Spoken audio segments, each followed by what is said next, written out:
Donc, dans la capsule qui suit, je suis à la page 25 dans vos notes de cours portant sur la factorisation.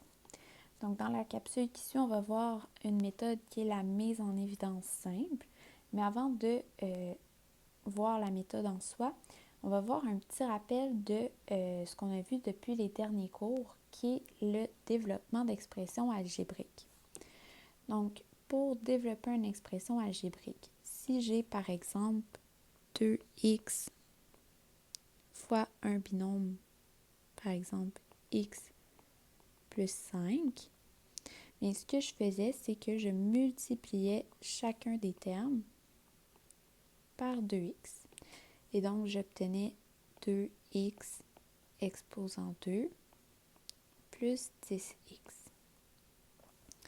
On a vu aussi qu'on pouvait développer des expressions en multipliant deux binômes. Et puis là, on multipliait chacun des termes de notre premier binôme par ceux du deuxième.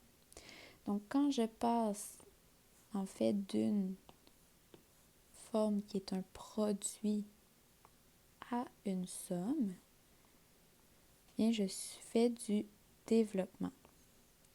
Maintenant, pour la factorisation, bien, c'est qu'on va vouloir passer de la forme d'une somme, donc d'une forme qui est développée, à une expression qui est un produit. Donc, la factorisation, c'est en fait l'opération inverse du développement.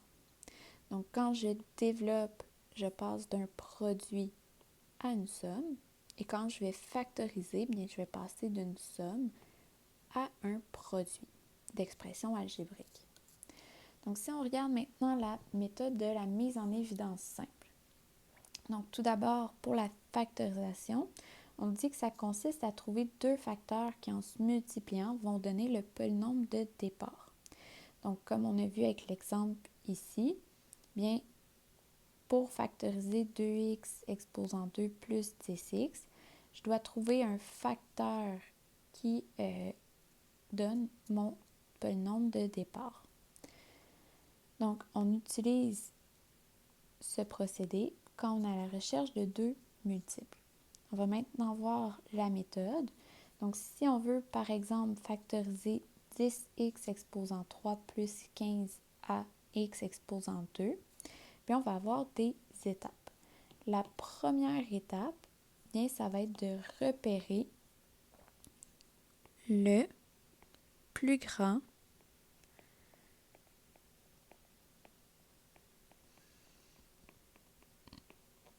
facteur commun.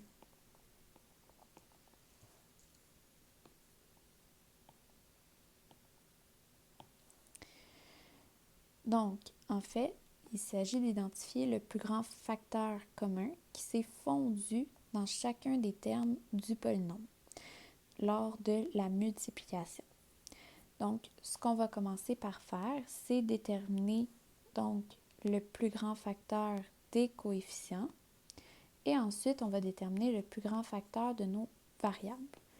Donc, si on commence par le plus grand facteur des coefficients, bien, je dois déterminer le PGCD entre 10 et 15.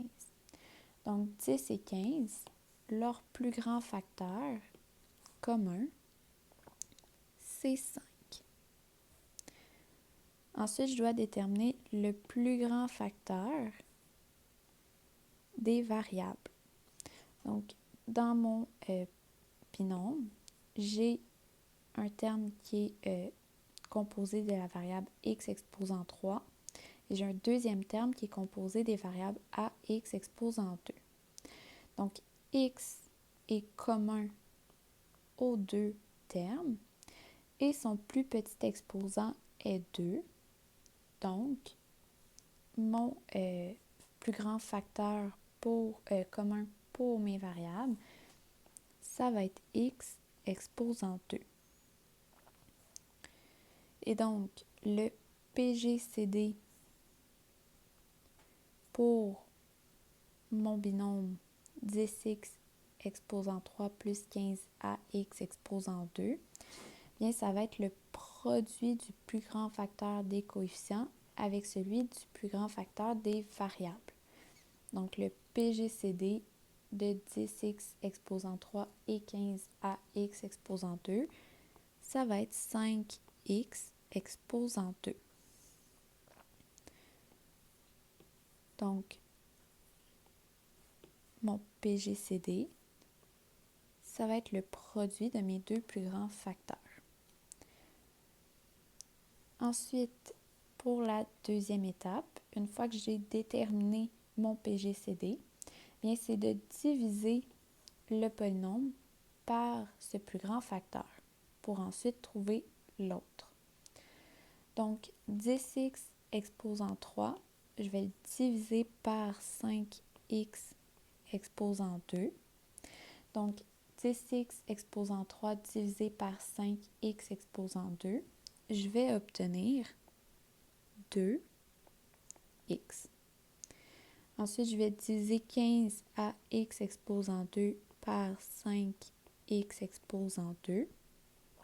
Et donc, je vais obtenir plus 3a.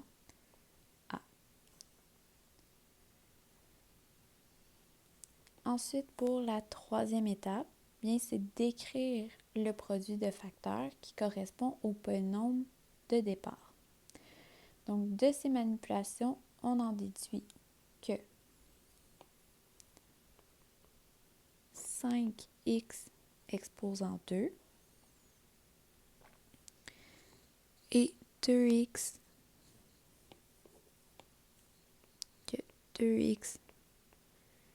plus 3a et 5x exposant 2 sont des facteurs de 10x exposant 3 plus 15ax exposant 2. Alors, quand je multiplie ces deux facteurs-ci, j'obtiens mon binôme de départ. Et donc, 10x exposant 3 plus 15ax exposant 2, bien, ça va être égal à 5x exposant 2 fois le binôme 2x plus 3a.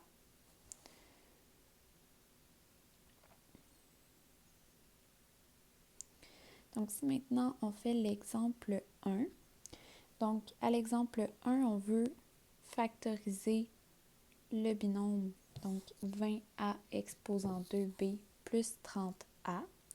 Donc, au départ, ce qu'on peut faire pour s'aider, c'est venir donc compléter le tableau des facteurs premiers pour chacun des termes. Donc, 20a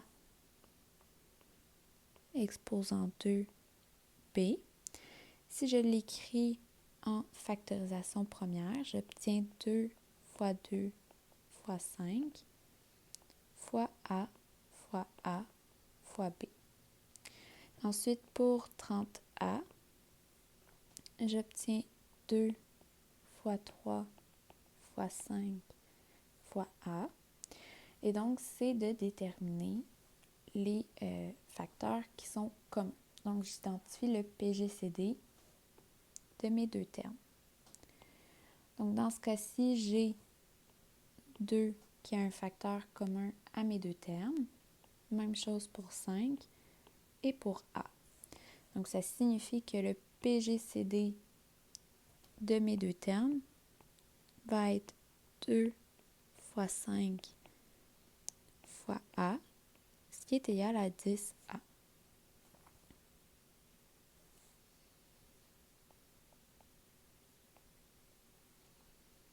Donc ensuite, ce que je vais faire, c'est diviser donc 20A exposant 2B par 10A.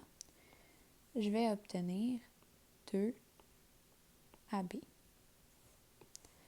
Ensuite, je vais diviser 30A par 10A et je vais obtenir plus 3. Si on remarque, bien 2A correspond au produit des facteurs restants de ma factorisation première pour 20A exposant 2B. Et mon 3, bien c'est le facteur restant dans ma factorisation première de 30A. Donc, si on fait maintenant l'exemple 2, j'ai 15a exposant 2b plus 5a. Donc, si je veux factoriser ce binôme, bien, je peux commencer par faire la factorisation première de chacun des termes. Donc, 15a exposant 2b, j'obtiens 3 fois 5 fois a fois a fois b. 5a, j'obtiens tout simplement 5a. Donc, quand j'identifie les facteurs qui sont communs, j'ai 5a qui est commun à mes deux termes. Donc, le PGCD va être 5a. Ensuite, je divise chacun de ces deux termes par 5a et donc j'obtiens 3ab plus 1. Donc, le tableau que l'on a complété pour les exemples 1 et 2. Donc, vous pouvez le faire au début pour vous aider à bien faire votre factorisation. Mais à long terme, ceux qui veulent faire SN l'année prochaine, le tableau, vous devriez être en mesure de le faire dans votre tête, donc mentalement. Donc, le tableau peut être utilisé là, pour ceux qui ne souhaiteraient pas faire SN, mais pour ceux qui souhaitent faire SN, c'est super important d'en arriver à ne plus l'utiliser là, d'ici les prochains cours. Donc, voilà pour la factorisation par la mise en évidence simple.